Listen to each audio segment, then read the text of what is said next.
ফুলকপি আর ব্রকোলি সিদ্ধ করে যে কতটা মজার রেসিপি হয় আজকে না দেখলে বুঝতেই পারবে না। দেখে নিশ্চয়ই অলরেডি আন্দাজ করতে পারছো একদম ভিন্ন রকম। সেই জন্য ফুটন্ত জলে লবণ দিয়ে কয়েক টুকরো ফুলকপি আর ব্রকোলি 2 মিনিটের মতো ভাপিয়ে নিয়ে জলটা ঝরিয়ে নেব। খুব বেশি সিদ্ধ করা যাবে না।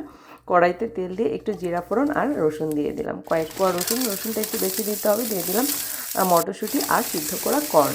একটু লবণ দিয়ে এটাকে একটু সময় হালকা ভেজে নেব। ভেজে এটাকে উঠিয়ে রাখবো। আর এদিকে আরেকটা মশলা তৈরি করে নিব। বাটিতে হলুদের গুঁড়ো, মরিচের গুঁড়ো, ধনিয়া গুঁড়ো, জিরা গুঁড়ো দিয়ে জল দিয়ে গুলিয়ে নিব। কড়াইতে আরও একটু অলিভ অয়েল দিয়ে মশলাটা দিয়ে দিলাম। এবার ফুলকপি ব্রকোলি দিয়ে একটু কষিয়ে নিয়ে দিয়ে দিব কুচানো পেঁয়াজ। অল্প আছে এটাকে বেশ একটু ভেজে নিতে হবে, ভাজা ভাজা করে নামাতে হবে। এটাতে কোনো জল বা গ্রেভি থাকবে না। এবার সেই ভুট্টা, মটরশুঁটি আর আমি একটু কালো ছোলা দিয়ে দিয়েছি, এটার একটা খুব ভালো পেস্ট করে নেব।